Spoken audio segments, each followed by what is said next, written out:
우리가 지금 봉독하신 마가복음 25장 25절에서 35절, 4절까지 말씀. 여기서 흔히 목사님들의 설교 많이 들으셨을 겁니다. 예수 최소한 10년 믿으신 분은 10번은 설교를 들으셨을 겁니다. 그런데 왜 또 이 본문을 갖고 나왔느냐? 이 본문이 오늘 우리에게 주시는 은혜인 줄 믿습니다. 아멘. 그래서 죽음의 병을 이긴 여인, 그 여인이 어떻게 이겼는가? 그 여인이 어떻게 그 죽음의 병에서 고침받았는가? 그 비결을 깨닫고 은혜를 받아서 나도 그 자리에 설 수 있는 그런 우리 귀한 성도님들 되시기를 진심으로 축원드립니다. 아멘. 물론 제 인위적인 구분이기도 하겠습니다만은 믿음의 사람을 저는 네 가지로 얘기를 합니다. 네 부류로 얘기를 합니다. 첫째가 누구냐? 믿음의 사람입니다. 첫째가 교인입니다. 나는 교인이다 하는 교인. 교인은 어떻게 구분을 하느냐? 물론 획일적인 얘기는 아닙니다만은 교회 건물 보면 저것이 교회구나 알고 믿는 사람입니다. 가끔 마음이 동하면 교회도 한 번씩 나와서 말씀도 듣고 예배도 참여하는 그런 사람입니다. 아직 예수님이 누구신지 구체적으로 확실하게 어떤 은혜 속에서 깨닫지 못했다 할지라도 행사 때, 즉 크리스마스 때나 부활절이나 되면은 우리 저 어릴 때 얘기입니다. 여러분 얘기가 아니고 제 얘기입니다. 과자 주고 빵 주고 사탕 주는 재미로 교회에 찾아 나갔습니다. 그런 신앙, 이게 교인이라고 저는 구분을 합니다. 두 번째로는 어떤 사람이냐? 신자라고 저는 말합니다. 믿기는 믿습니다. 그런데 아직 은혜가 뭔지 구체적으로 경험하지 못한 사람입니다. 그래서 은혜가 뭔지 모르니까 그저 자기 가슴 속에 우러나는 감정이나 어떤 상황에 따라서 교회를 나오는 사람입니다. 그러면서도 신자기 때문에 주일날은 나가야 되겠지 하는 마음이 더 큰 사람. 그래서 어쩔 수 없이 빠질 때는 빠져도 그래도 대체적으로 주일날은 교회 나오는 사람. 이 사람이 신자라고 표현을 합니다. 세 번째로는 종교인입니다. 이제 주일날 나오는 차원을 조금 넘어서 뭔가 하나님과 사람에게 내 행위의 나타남을 보이려고 애쓰는 사람입니다. 종교적인 관념에 따라서 즉 예배도 드리고 헌신도 하고 헌물도 하고 선을 베풀기도 합니다. 그런데 언제나 사람 앞에 나타나서 나서기를 좋아하고 사람이 나를 인정해주고 안아주기를 좋아하는 사람. 사람이 몰라주면 하나님은 잊어버린 채로 그냥 시험 들고 병 들기도 쉬운 사람. 이것이 종교인이라 그렇게 말씀을 드립니다. 네 번째로는 성도입니다. 성도는 한마디로 요약하면 간단합니다. 성령 받아 함께하는 사람인 줄 믿습니다. 성령이 언제나 그 안에 들어서 그 사람을 주관하시고 섭리하시고 이끌어 가시면서 은혜와 축복과 생명의 길로 가도록 역사하시는 그런 역사함을 받는 사람, 이 사람이 성도입니다. 아멘. 이 사람은 신앙의 근본이 확실하게 있는 사람입니다. 베드로의 신앙 고백같이 주는 그리스도시요 살아계신 하나님의 아들이시니이다 하고 고백을 하는 사람입니다. 즉 주는 그리스도라는 말은 메시아라는 얘기고 살아계신 하나님의 아들이라는 얘기는 구세주라는 얘기입니다. 그분이 나의 주인이 됐다는 신앙의 고백입니다. 아멘. 성령의 은혜 받아서 마음의 기쁨과 감격이 있는 사람, 어떤 환경과 역경 속에서도 절대로 주님을 신뢰하며 그 주님의 역사를 확신하며 그 주님 믿고 그 주님 의지하고 그 주님께 모든 것 맡기고 사는 사람, 이 사람이 성도인 줄 믿습니다. 아멘. 그래서 이런 사람은 세상 것에 흔들리지 않고 항상 기뻐하며 살 수 있는 사람입니다. 이런 사람은 언제나 범사에 감사하며 살 수 있고, 이런 사람은 언제나 쉬지 않고 기도하며 살 수 있고, 이런 사람은 그래서 항상 하나님과 함께하는 그 에녹 같은 믿음의 성도인 줄 믿습니다. 이 사람은 주님 오실 그날에 정말로 들림받는 영광에 이르는 성도인 줄 믿습니다. 아멘. 사랑하는 성도님들, 그렇다면 오늘 제가 지금 네 가지로 말씀을 드렸는데 나는 여러분 각자 자신에게 한번 살펴보시기 물어보시기 바랍니다. 살펴보시기 바랍니다. 과연 나는 교인인가? 나는 신자인가? 나는 종교인인가? 아니면 나는 성도인가? 분명히 우리 한번 우리 위치와 현실을 파악하면서 우리 신앙을 점검해 볼 수 있어야 될 줄 믿습니다. 결코 우리 신앙 속에서 주님과의 그 참된 만남을 경험하지 못해서 언제나 확신이 없는 그런 믿음의 사람으로, 그래서 기분 따라 감정 따라 그저 심심하고 따분할 때 교회 나가서 가끔 좀 뭔가 즐거움을 찾고자 하는 이런 믿음의 사람인가? 그러면서도 아무 느낌도 변화도 없이 그저 사람 만나고 좋은 얘기 들으러 오는 그런 사람인가? 흔히들 말합니다. 어린이들이 교회 안 간다고 그러면 부모들이 야 그래도 교회 가라. 자녀들이 교회 안 간다고 하면 그래도 교회 가라. 가면 그래도 목사님이 좋은 얘기 하시지 않느냐. 목사님이 무슨 좋은 얘기 합니까? 세상으로 보면 하나 좋은 얘기 아닙니다. 그런데도 그저 목사님이 좋은 얘기 하는데 가서 좋은 얘기 듣고 그래도 심성이 좀 바라서 바른 길 가는 착한 아들로 자라라. 이런 아버지 어머니의 소원인 줄 압니다.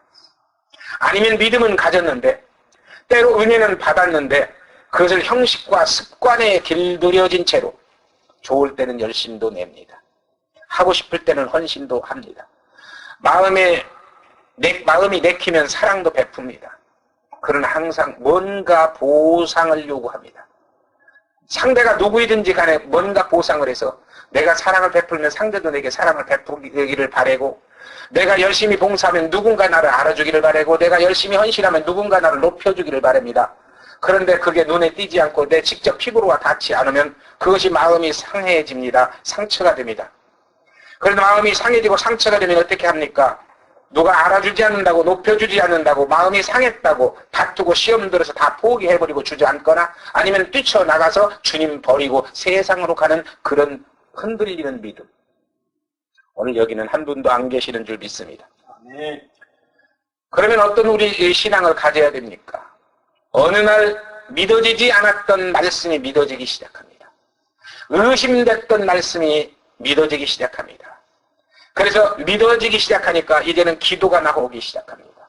내 마음의 소원을 하나님께 입술로 고백해서 아뢰는 기도자가 됩니다. 그렇게 기도하다 보니까 내 마음속에서 은혜가 샘솟습니다. 은혜가 솟아나니까 하나님도 교회도 성도도 이웃도 자신도 사랑하게 됩니다. 그전까지는 자기 자신도 사랑하지 못했던 내가 이제는 자신을 사랑하게 됩니다.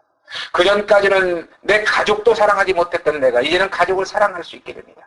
내 교우도 사랑하지 못했던 내가 교우를 사랑하게 됩니다. 이웃을 사랑하게 됩니다. 세상을 사랑하게 됩니다. 이것이 점점 더 커지면 커질수록 예수를 위해서 자신을 바치는 희생과 헌신의 삶을 사는 진정한 성도인 줄 믿습니다. 아멘.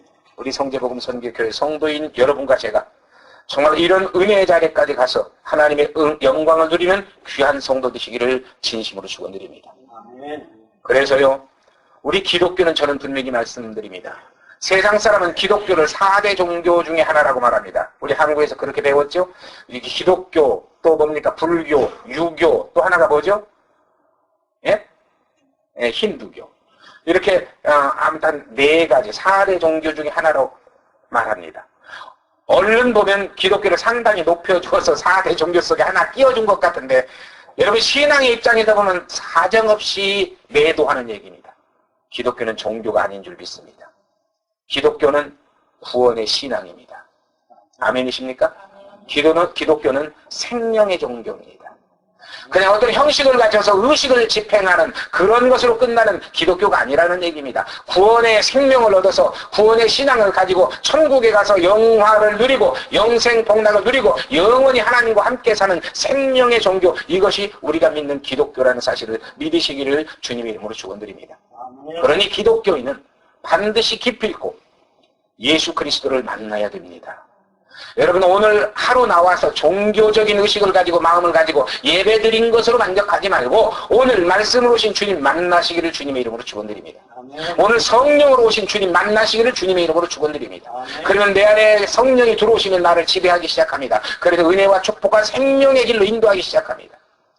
정말로 말씀으로 오신 주님이 나를 만나서 나와 하나가 되면 그 말씀이 나를 인도하고 가르치기 시작합니다. 그러면 나는 세상 길로 빠지지 않고 죄악의 길로 빠지지 않고 주님이 내 길로 걸어가서 생명의 자리에 이르는 진정한 축복자가 되는 줄 믿습니다. 아멘. 이런 역사가 우리에게 이루어지기 시작하면 그때부터 우리는 존재가 달라집니다. 가치가 달라집니다. 세상을 보는 눈이 달라집니다. 사람을 상대하는 어떤 기준이 달라집니다. 전에는 그러니까 이런 은혜 속에 오기 전에는 사람 만나면 먼저 계산이 앞서죠. 저 사람을 가까이 하면 내게 이익이 되겠는가, 손해가 되겠는가? 저 사람을 가까이 하면 내게 덕이 되겠는가, 아니면 해가 되겠는가? 이건 먼저 계산하고 따지면서 사람을 상대합니다. 이것이 보편적으로 될 때 우리는 그것을 뭐라고 표현합니까? 유유상종이다, 그렇게 표현합니다. 끼리끼리 모여서 논다, 그 말입니다. 왜? 내가 손해볼 사람 만나면 손해보는데 누가 그 사람하고 놀겠습니까? 내가 만나면 피곤한 사람하고 누가 놀겠습니까? 그러니 우리 끼리끼리 그저 마음 통하고 뭔가 좀 손해 안 본다고 판단되는 그런 사람끼리 모이니 유유상종이다. 끼리끼리 모여놓는다, 그럽니다.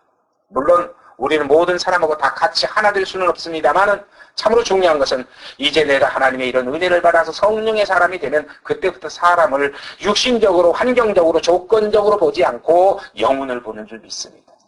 그 영혼이 불쌍하면 위해서 기도할 수 있게 됩니다. 그 영혼이 불쌍하면 그를 깨우치고 인도할 수 있게 됩니다. 그 영혼이 불쌍하면 정말로 그를 품에 안고 천국까지 인도하는 데 동행하도록 힘쓰고 애쓸 줄 믿습니다. 이런 신앙을 갖고 살게 되면은 그때부터 예수 믿는 감칠맛이 나게 됩니다. 여러분, 쉬운 얘기로, 여러분, 김치가 아주 맛있게 담아지면, 음식이 아주 맛있게 만들어지면, 여러분 뭐라고 합니까? 정말로 김치가 감칠맛 난다, 음식이 감칠맛 난다, 그러지 않습니까? 감칠맛 난다는 얘기를 인위적으로 표현을 합니다. 너무너무 맛있고 아름답다, 그런 얘기죠. 그렇죠? 여러분, 사람이 이런 은혜 속에서 살게 되면은 너무너무 아름다운 사람이 됩니다. 모든 사람이 그 사람하고 가까이 하면 은혜를 받습니다. 화롯불을 가까이 하면 따스함이 내 몸을 적시듯이 바로 그 사람하고 가까이 하면 은혜를 받게 되고, 그 사람하고 가까이 하면 즐거움을 얻게 되고, 그 사람하고 가까이 하면 뭔가 좋은 일을 얻게 되는, 이것이 믿음의 성도들이 이루는 관계인 줄 믿으시기를 주님의 이름으로 축원드립니다. 이런 사람이 되면은 결코 세상 것 때문에 믿음을 저버리지 않습니다. 결코 물질적인 것 때문에 내 은혜를 저버리지 않습니다.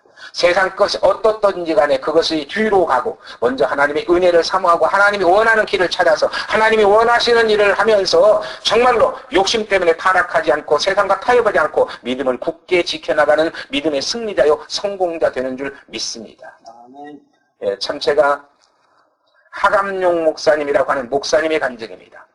이분이 6.25 때 낙동강 전투에서 포탄에 맞아서 직접으로 맞았으면 죽었겠죠. 그런데 유탄에 맞아갖고 아무튼 포탄의 전쟁에서 두 눈이 빠져버렸습니다. 하나는 빠져서 땅에 떨어져서 흙 속에 굴러져 버렸고 하나는 대롱대롱 매달려 있습니다. 이때 옆에 있던 전우가 수통에 물을 꺼내서 그 눈알을 씻어 다시 탁 넣어줬습니다. 그런데 그게 다행히 눈 하나는 보존이 됐습니다. 그런데 눈이 빠질 정도니 몸은 안 다쳤겠습니까? 몸이 여기저기 다쳐가지고 자그마한 집 병원에서 8개월을 먹지도 못하고 보지도 못하고 마시지도 못하고 병원에서 치료를 받으며 8개월을 보냈습니다. 그 어간에 8개월 어간에 어느 여전도사가 와서 복음을 전하기 시작합니다. 처음에는 무슨 복음이 들어오겠습니까? 지금 내 몸이 죽느냐 사느냐 하는데 그 복음이 들어올 리가 없죠. 그런데 하나님이 역사하셔서 이 영혼을 사랑하시니까 어느 순간에 마음이 열리기 시작합니다. 그 여전도사가 전하는 복음을 받아들이기 시작합니다. 받아들여서 그때부터 예수를 믿기 시작합니다. 은혜를 받기 시작합니다. 변화되기 시작합니다. 이렇게 변화되면서 8개월을 병원에 있는 동안에 몸이 이제 치료가 됐습니다. 치료가 돼서 이제 몸이 좀 완전해져서, 근데 이 불구의 몸이지만 완전해져서 이제 그러나 뭔가 좀 취직을 해야 되겠다 싶어가지고 자기 친구 하나에게 다리를 놓아서 취직을 부탁합니다. 그런데 이 친구가 보사부 과장입니다. 보사부 과장이어서 이 과장이 이제, 친구가 아니라 친구가 이제 소개한 사람이 보사부 과장인데 과장을 만나서 딱 면접을 합니다. 면접을 하는데 그동안에 병원에서 이 사람이 그런 상황 속에서도 은혜 받아서 성경을 보고 기도하고 영어 공부를 하는 이런 모습을 지켜본 사람들이 봤습니다. 그래가지고 그 정도면은 충분히 여기 와서 일을 할 수 있는 사람이다 싶어가지고 보사부에서 그를 직원으로 채용합니다. 그래서 임시직으로 3개월을 줍니다. 3개월 동안의 임시직을 거치면 이제 정식 사업 보사부 직원이 됩니다. 정식 보사부 직원이 되면 이제 공무원으로 사는데 그 3개월이 문제입니다. 3개월 동안은 하루도 빠지지 말고 주일도 없고 토요일도 없고 3개월 동안은 훈련을 받아야 된다, 교육을 받아야 된다, 그런 얘기입니다. 이 하감용, 이때는 아직 목사님이 아니죠. 이 사람이 생각을 합니다. 내가 죽을 몸에서 살아났는데 하나님의 은혜 속에서 고침받았는데 그래서 이제는 하나님 떠나지 않겠다고 않고 살겠다고 약속하고 맹세했는데 3개월 동안 교회를 못 나가고 신앙생활을 못하고 여기에 매여있다 이것을 생각하니까 마음에 허락지를 않습니다. 그래서 이런 자에 거절을 합니다. 저는 3개월 동안 교회를 못 가게 한다면 나는 이 직장 오지 않겠습니다. 그 시험관이 말합니다. 참 당신 바보다. 3개월만 지나면 당신 마음대로 예수 믿고 살 수 있고 좋은 자리 취직해서 잘 살 수 있는데 그걸 포기하다니 당신 참 바보구나. 이렇게 얘기합니다. 그러니까 그가 말합니다. 그 시험관 면접관 앞에서 저는 이미 죽었던 몸이 하나님의 은혜로 살았는데 어찌 하나님의 은혜를 저버리겠습니까? 하나님과 이제는 다시는 하나님을 대신하지 않고 살기로 약속했는데 내가 어떻게 그 약속을 깨서 하나님을 실망시키겠습니까? 하나님이 오늘 나를 오라고 부르신다면 내가 하나님 앞에 가서 뭐라고 말하겠습니까? 미래 보장되지도 않는 미래를 위해서 3개월 동안 하나님을 등지고 살았다고 이런 모습을 하나님에게 내가 어떻게 보이겠습니까? 그러니 나는 취직 않습니다 하고 돌아갑니다. 참 그 면접관이 혀를 차면서 저런 바보 있나 아마 그랬을 겁니다. 그리고는 이제 그가 돌아갔는데 이게 웬일입니까? 돌아가서 3일 만에 보사부에서 다시 메일이 왔습니다. 그래서 내용을 보니까 무조건 오라는 거예요, 보사부로. 영문도 모르고 보사부에 딱 갔습니다. 보사부에 갔더니 하는 얘기가 그 면접관이 하는 얘기가 내가 당신을 보내고 나서 사흘을 잠도 못 자고 밥도 못 먹고 그냥 당신 생각만 하면서 괜히 괴로워가지고 고민을 하다가 내가 그 과장한테 장관한테 보사부 장관한테 가서 그 얘기를 했더니 장관이 그런 사람이면 데리고 오라 그러더라는 거예요. 왜 그렇습니까? 그랬더니 자 하나님하고 한 약속 보이지도 않는 하나님하고 한 약속 때문에 자기 인생에 유익된 잡을 버리고 포기하고 믿음을 지키겠다고 하는 그런 사람이면 보이는 사람과의 약속은 절대 지킬 사람이다. 3개월 동안 주일날도 나와서 그들이 연수하고 공부한다고 해도 그 사람들보다 훨씬 우리를 위해서 더 큰 일을 할 사람이다. 그렇게 신실한 사람 같으면 데리고 와라. 우리에게 가장 필요한 사람이다. 장관이 이렇게 말하더라는 거예요. 그래서 메일을 보내서 다시 가가지고 거기서 취직을 해서 직장 생활을 하면서 그 받은 은혜가 그를 사로잡기 시작하니까 거기서 이제 야간대학을 나왔습니다. 야간대학을 나와가지고 이제 신학대학을 갔습니다. 신학대학에서 공부를 마치고 목사 안수를 받아서 목사가 됐는데 그가 평생 살던 집이 제2한강교 부근 어디였나 봐요. 흑석동 그 부근이었나 봐요. 거기에 철로가 다시 회복이 되면서 자그마한 집이 4층 건물로 바뀌었다는 거죠. 그런데 거기에 전철이 딱 생기면서 4층 집이 집값 땅값이 엄청 올라가지고 벼락부대가 됐다는 그런 간증입니다. 하나님이 축복하시니까 내가 포기한 것에 몇백 배, 몇십 배 하나님이 역사하시더라는 거죠. 여러분 우리 물질을 위해서가 아니라 정말로 내가 하나님과 우리는 끊임없이 여러분 금년을 시작하는데도 우리 하나님과 많은 약속들을 하셨을 겁니다. 그런데 이 하나님이 보이지 않으니까 벌써 그 약속 다 잊어버린 분도 계실 겁니다. 저도 아마 잊어버리고 생각지도 않는 것도 있을 겁니다. 그러나 우리 기억합시다. 하나님과의 약속은 하나님이 절대 지키기를 원하신다는 사실 믿으시기 바랍니다. 그리고 우리 주님 말씀하십니다. 네가 내 앞에서 서원한 건 함부로 서원하지 말아라. 지키지 못할 서원을 안 하는 것이 낫다. 그러나 서원한 것은 해로울지라도 지켜라. 이것이 하나님의 명령인 줄 믿습니다. 정말 우리가 이런 신앙을 가지고 이제 정말 정말 하강용 목사님 같이 이렇게 하나님의 은혜를 받고 축복을 받아서 인생이 변화되고 환경이 변화되고 사람이 변화되는 이런 진정한 그리스도인 오늘 성제복음 선교회 여러분과 제가 된다고 하면은 이 LA 구원하는 건 문제가 아닐 줄 믿습니다. 여러분 기하급수적으로 늘어나는 것이 갑절의 운동입니다. 여러분 그래서 이 비즈니스를 하는 사람들이 그런 얘기를 많이 하죠. 특히 다단계를 하는 사람들이 그런 얘기를 많이 합니다. 하나가 둘이 되고 둘이 넷이 되고 그 갑자기 많은 것도 필요 없어요. 한 사람이 한 사람씩 수를 늘리면 하나가 둘이 넷, 넷이 여덟, 여덟이 16, 16이 32, 32이 64, 64이 128 이렇게 늘어납니다. 잠깐이면 우리 아마 이 교회 몇 배로 늘리고 키우고 넓혀야 될 줄 믿습니다. 아멘. 하나님이 영광 받으시는 아름다운 역사가 있게 될 줄 믿습니다. 아멘. 사랑하는 성도님들, 정말 이것이 살아있는 신앙이라는 사실을 기억하시기 바랍니다.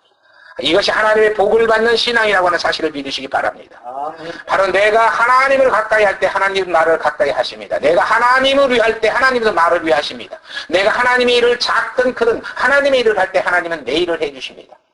이것이 믿어지면 아멘 하시기 바랍니다. 아멘. 이게 하나님과 우리와의 관계의 역사입니다. 그런데 우리는 어떻습니까? 내 손에 쥔 것이 아까워서 하나님 앞에 손을 피지 못합니다.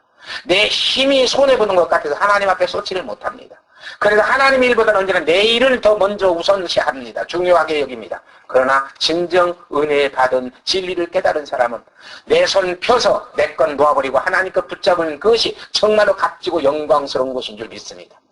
정말로 내가 내 일 하는 것보다 하나님이 할 때 하나님이 내 일 해주시면 완전하고 영원하고 값진 일이 될 줄 믿습니다. 이것을 시편 23편은 하나님 말씀하십니다. 여호와는 나의 목자시니 내가 부족함이 없으리라. 어떻게 부족함이 없다고 합니까? 그가 나를 푸른 초장으로 인도하시며 쉴 만한 물가로 인도하신다. 쉬게 하신다. 내 영혼을 소생시키시고 자기 이름을 위하여 의의 길로 인도하신다. 내가 사망의 음침한 골짜기를 다닐지라도 해를 두려워하지 않을 것은 주께서 나와 함께 하심이라. 주의 지팡이와 막대기가 나를 안위하여 하신다.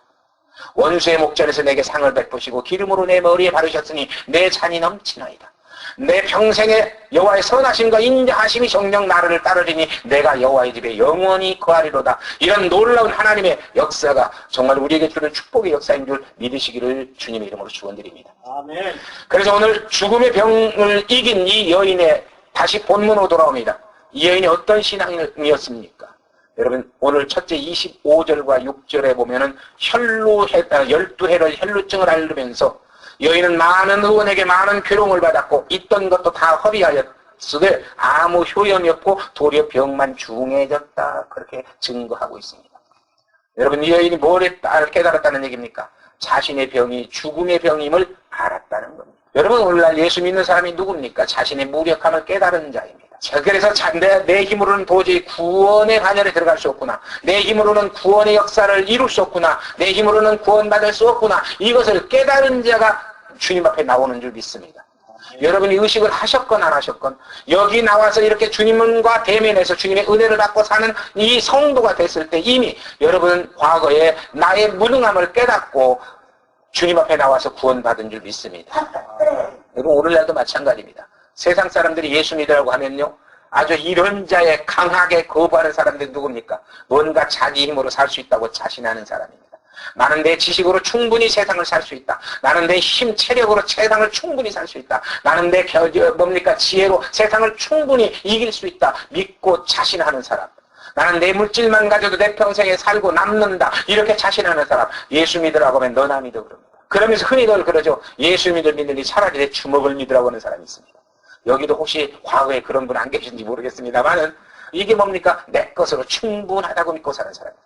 이런 사람은 절대 구원의 반열에 올 수 없습니다. 누가 왔습니까? 의식했든 안 했든 내가 뭔가 컬컬하고 답답한데 그것을 해결하고 풀어나가는데 정말로 내 어떤 소망을 이루는데 내 힘으로는 안 된다고 믿고 느껴서 정말로 전능자 하나님을 내 구주로 영접하고자 하는 그 믿음의 소망이 있었기에 여러분은 구원받은 줄 믿습니다. 아멘. 이 여인이 자신이 이제는 죽을 병에서 있는 재산 다 털어바치고 의사에게 고통 다 당하고 했지만 병은 낫지 않고 이제는 병만 더 중요해져서 소망이 없다는 사실을 깨닫고 자신의 위치를 깨달아서 이 여인은 이제 그때부터 여러분 어때요? 우리 하나님 말씀에 신앙 용어에 그런 말이 있습니다. 인간의 절망은 하나님의 시작이다. 믿어집니까? 예. 인간의 절망이 절망으로 끝나버리는 사람에게는 하나님에게도 시작이 아닙니다. 그건 절망으로 끝나버리는 비참한 인생입니다. 그러나 인간의 절망을 느끼고 그것을 믿음으로 승화해서 하나님 앞에 맡기고 의지하고 하나님에게 부탁할 때 그것은 역사의 시작이라는 얘기입니다. 아멘. 이때부터 하나님이 역사하기 시작합니다. 그 인생이 달라집니다. 그 삶이 달라집니다. 그 환경이 달라집니다. 정말 우리가 그런 은혜를 깨닫고 여러분 소크라테스가 말했듯이 너 자신을 알려고 하는 이 말씀같이 정말 우리도 우리 자신을 알고 여러분 하나님 앞에서는 겸손합시다. 하나님 앞에서는 죽을 수밖에 없는 주인이었음을 깨달읍시다. 그리고 나를 살리시는 이는 당신뿐이고 나를 성공하게 하시는 이도 나를 은혜 속에 인도하시는 이도 나를 축복 속에 살게 하시는 이도 정말로 당신뿐이 없음을 깨닫고 그것을 내 힘으로 못하니 그분께 부족한 것을 기도하시기를 주님의 이름으로 축원드립니다. 여러분 내 힘이 부족하면 하나님께 기도하세요. 은혜가 부족하면 기도하세요. 지혜가 부족하면 기도하세요. 우리 주님 말씀하십니다. 너희가 후히 주시고 꾸짖지 아니하시는 하나님께 지혜를 구하면 하나님이 주시리라. 여러분 세상은 성공하기 힘든다고 말합니다. 여러분 돈 벌기 출세하기 힘든다고 말합니다. 그러나 하나님이 역사하시면 간단한 줄 믿습니다. 정말로 어느 한 사람 마음을 딱 높은 양반 마음을 딱 감동시켜서 이 고재원이 하나님이 정말로 역사하신다면 정말로 저 큰 교회 하나 그냥 사주게 만들어 갖고 우리 성도 다 같이 가서 큰 교회 가서 함께 뭔가 신앙생활하면 교회 부흥하는 거 간단하잖아요. 고재원이 간다니까 아무도 아멘 안 하시네요. 그럼 우리 박병구 목사님이 하신다고 해봅시다. 아무튼 마찬가지입니다. 우리 신앙요 언제나 내가 죄인임을 깨달을 때 은혜는 임한다. 아멘. 우리 자신을 버립시다. 우리 자신을 포기합시다. 우리 자신을 비웁시다. 그래서 나는 아무것도 아니라는 사실, 나는 무력하고 무능하다는 사실을 하나님 앞에 고백하고 그 대신 당신의 능력이 나를 역사하게 해 주십시오. 당신의 지혜가 나를 인도하게 하십시오. 당신의 지식이 나를 깨우치게 하십시오. 당신의 권능이 나를 사로잡게 하십시오. 정말 우리 이렇게 믿고 기도하면 하나님이 그 기도 들으시면 응답하셔서 여러분 우리의 인생과 삶이 달라지게 만들어줄 줄 믿습니다. 아멘. 우리 교회가 달라질 줄 믿습니다. 아멘. 옛날에 이렇게 아직 30명도 못 모여서 그래서 저는 어디 가서요? 목사님네 교회 많이 부흥됐습니까? 예, 많이 됐습니다. 얼마나 모입니까? 아직 100명 조금 못 돼요. 절대 나 숫자 얘기 안 합니다. 100명 조금 못 돼요. 거짓말도 아니거든요. 100명 넘지는 않으니까. 아무튼 정말 우리 이런 신앙을 가지고 하나님 앞에 정말로 은혜 속에서 사는 귀한 여러분과 은혜 되시기를 주님의 이름으로 축원드립니다. 아멘. 그래서 여러분 이 은혜가 없으면요 나를 비우지 않고 그 비움 속에 하나님의 은혜가 채워지지 않으면요 여러분 죄송한 얘기지만 오늘 이렇게 설교 말씀 들어도요 여기서는 혹시 감동돼서 맞다 하실지 몰라요. 그런데 식사하시고 나서 딱 나가시면 대문 밖에 나가면 다 잊어버려요. 예, 말씀 들은 거 뭐 의미 없습니다. 성경 공부요 할 때는 은혜스러워서 그래 진직했어야 되지 하는데 어떻습니까? 성경 공부 저 가르치고 나면 다 잊어버립니다. 예, 배우는 여러분은 둘째 치고 가르치려고 할 때는 한 주, 두 주 열심히 준비하는데도요, 가르치고 나면 다 잊어버려요. 그래서 내가 뭘 가르쳤던가, 내가 뭘 알았던가 할 정도입니다. 이게 은혜 없을 때 우리에게 일어나는 현상이다. 정말 우리 은혜 받읍시다. 예, 그래서 하나님의 은혜 속에서 정말로 교회를 그저 세상 사람들이 말하는 대로 내 인격의 어떤 수련장으로 생각하지 마시고 예배 드리는 것이 하나의 습관으로 형식으로 끝나지 마시고 정말로 그분의 은혜를 받아서 그분과 더불어서 정말로 하나님의 복을 받고 사는 귀한 성도 되시기를 주님의 이름으로 축원드립니다. 아멘. 오늘 죽음의 병을 이긴 이 여인은 어떤 신앙이었습니까? 27절에서 29절까지를 보면 절망 속에서 소망을 가진 신앙이었다고 우리에게 가르치고 있습니다. 여러분 세상은 오늘날도 아까 우리 목사님 기도하실 때도 말씀하셨지만 세상은 지금 소용돌이 치고 있습니다.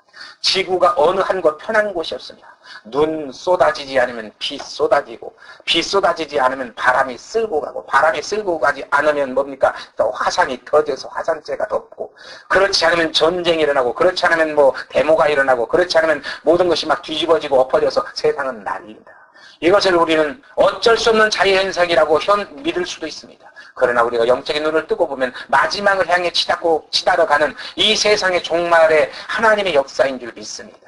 결국 마지막을 향해 가는데 이 세상 안에서 진정한 평안은 없습니다. 그런데 정말 그러면 우리가 어떻게 합니까? 이 세상이 이렇게 요동치는데 언제 비바람이 나를 쓸어갈지 모르는데 언제 불이 나를 태우고 쓸어갈지 모르는데 그 쓰나미가 나를 덮쳐가면 끝장나는데 여러분 그렇다고 우리 탄식하고 절망하고 울고만 있을 겁니까? 아닌 줄 믿습니다. 이 절망 속에서 소망을 붙잡으시기를 주님의 이름으로 축원드립니다. 이 여인이 자기가 절망적인 상황 속에서도 예수는 죽은 자도 살렸다더라. 예수는 문둥병도 고쳤다더라. 예수는 안진병이도 일으켰다더라. 예수는 모든 병을 다 귀신도 쫓아냈다더라. 이 소문을 들으면서 자기 마음속에 소망을 불태웠습니다. 키웠습니다. 여러분 하나님의 말씀을 듣는 것이 뭡니까? 우리는 우리 소망의 믿음을 키우는 작업인 줄 믿습니다. 그래서 우리가 소망의 믿음을 키우면 키울수록 믿음의 은혜와 능력은 나타나게 되어 있습니다. 그래서 이 여인이 소망이 자라니까 이 여인을 움직이기 시작했습니다. 생각해 보십시오. 이 혈루병이라고 하는 건 여러분이 다 아시니까 제가 구체적으로 설명 안 드리지만 여인 부인병입니다.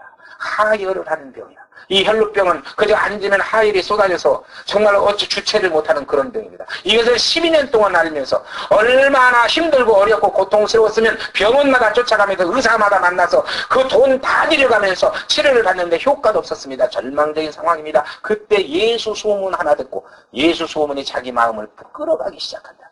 이 소망이, 작은 소망이 커지면 커질수록 이 여인을 끌어가서 어떻게 합니까? 예수 옆에 근접하게 만듭니다. 그래서 그 여인의 마음속에 소망을 이루게 합니다. 저 옷자락에 손만 대도 내가 낫겠구나 하는 믿음을 갖게 만듭니다. 그 소망이 믿음을 갖게 하니까 행동에 옮겨집니다. 그래서 사람이 밀치고 땡기는 그 많은 군중 속에서 이 12년 동안 알았던 이 여인이 기운도 없을 겁니다. 그래서 이리 비틀 저리 비틀 쓰러지려고 할 겁니다. 그런데도 포기하지 않고 끝까지 쫓아가서 예수님의 옷자락에 손을 대는 순간에 예수님에게서 능력이 나와서 그 여인의 혈루의 근원이 마름에 병이 고쳐졌다고 오늘 성경 본문은 증거하고 있는 줄 믿습니다. 아멘. 여러분 우리 흔히 그럽니다. 큰 역사를 이룬다고 하면 그건 목사님이나 가능하겠지. 그건 장로님이나 권사님이나 가능하겠지. 우리 교회 기도 많이 하는 열심히 헌신하는 그런 분들이나 가능하겠지. 아닙니다. 우리 주님 말씀하셨습니다.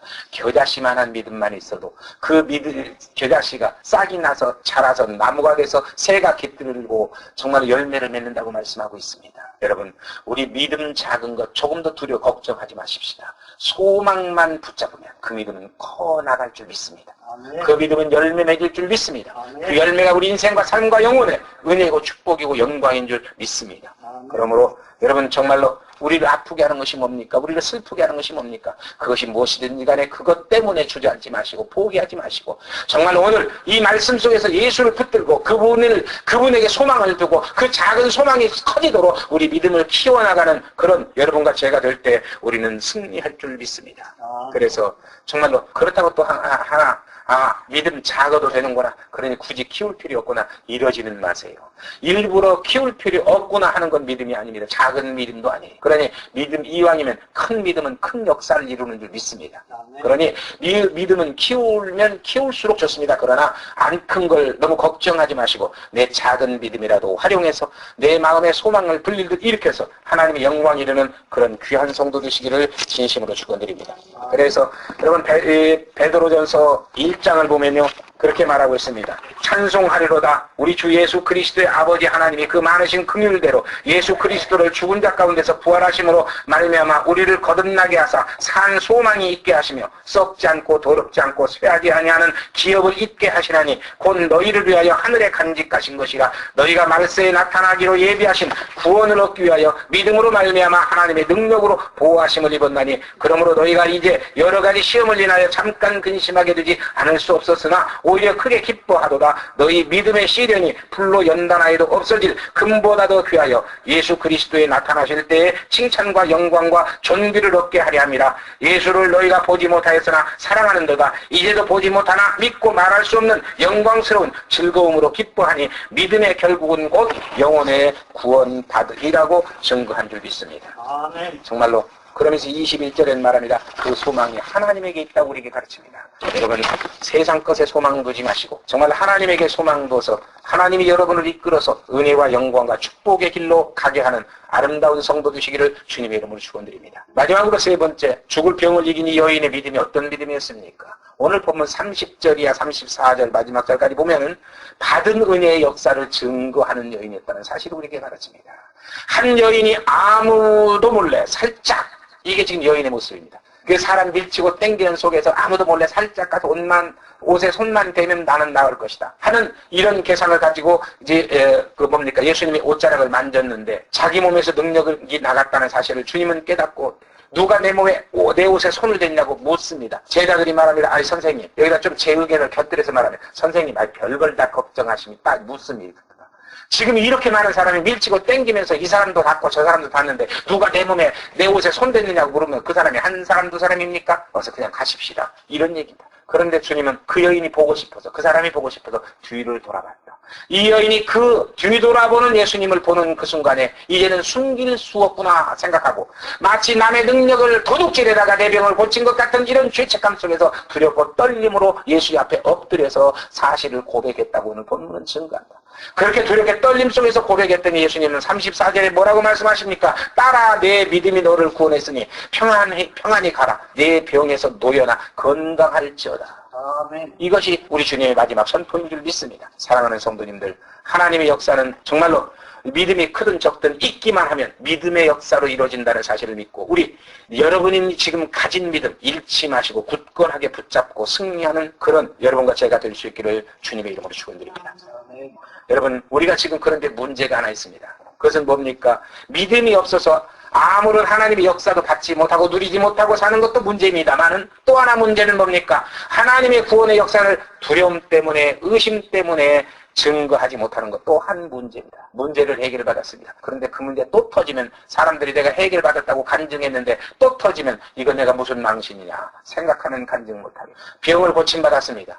정말 몸이 아파서 고통스러워서 하나님께 기도했더니 하나님이 고쳐줬습니다. 고쳐줬는데 이 병을 나았다고 간증하자니 이것도 제발하면 어떻게 하지? 나았다고 큰소리 쳤는데 이거 하나님 망신, 나 망신, 가보시기 망신 아닌가, 이런 생각 들어서 간증 못합니다. 하나님의 역사 속에서 승리하고 성공했습니다. 그런데 내가 또 실패하면 어떻게 하지? 이 생각 딱 들면 간증 못합니다. 이것이 문제라는 얘기입니다. 여러분, 우리는 실패했다 성공할 수도 있고, 성공했다 실패할 수도 있고, 오늘 일어섰다 내일 또 주저앉을 수도 있다는 사실을 믿읍시다. 이것이 우리 인생입니다. 그러나 중요한 것은 오늘 이 시간에 이 문제를, 이 사건을 주님이 해결해 주셨으면 그걸 간증하고 고백하고 찬양할 수 있는 그런 믿음의 성도 되시기를 주님의 이름으로 축원드립니다. 아멘. 이것이 우리가 가져야 할 믿음이라는 사실입니다. 하나님은 오늘도 이 믿음을 원해서 지금도 주님을 향해서 주님의 은혜와 능력은 세상에 쏟아 부어지고 있는데, 그것을 받은 자가 누구냐고 하나님은 오늘도 내 곁에서 지금도 찾고 계시는 줄 믿습니다. 그러니 여러분, 오늘 은혜 받았으면 간증합시다. 아멘은 안 하시기로 작정하셔요. 아멘. 오늘 정말로 응답 받았으면 간증합시다. 아멘. 그래서 나를 통해 하나님이 영광 받으시게 만듭시다. 그러면 영광 돌리는 나도 영광의 주인공이 된다는 사실도 믿읍시다. 그래, 정말로 여러분, 우리 이 코리안이 이 LA에 100만이 산다고 그러죠. 100만, 다 우선 그냥 우리는 한국인이니까 우리끼리만 얘기합시다.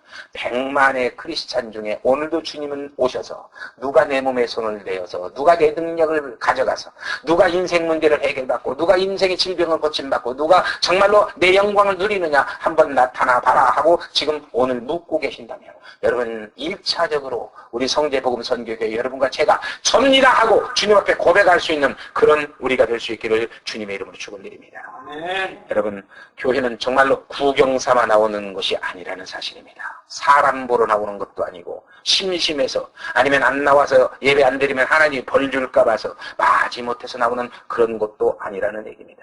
여러분, 생명을 상실하지 않는 성도 되시기를 주님의 이름으로 축원드립니다. 아멘. 신앙의 목적을 잃어버리지 않는 여러분 되시기를 주님의 이름으로 축원드립니다. 아멘. 주님과 영적인 관계를 회복해서 주님이 옷자락을 만짐으로 내 죽음의 병들이 고침받아서 정말로 하나님의 영광을 누리는 귀한 성도 되시기를 주님의 이름으로 축원드립니다. 그러기 위해서 오늘 여인같이 내 병이 죽을 병, 주님이 손보아 주시지 않으면 죽을 병이고 끝날 병이라는 사실을 깨닫기를 주님의 이름으로 부탁을 드립니다.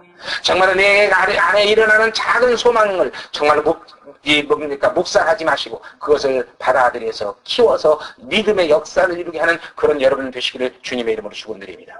그리고 크든 작든지 주님으로부터 받은 은혜, 그저 이웃에게든지 예루살렘이든지 사마리아와 땅 끝까지 할 수 있는 대로 간증하고 찬양해서 하나님을 영광되게 해드리는 그런 여러분과 제가 될 수 있기를 주님의 이름으로 축원드립니다.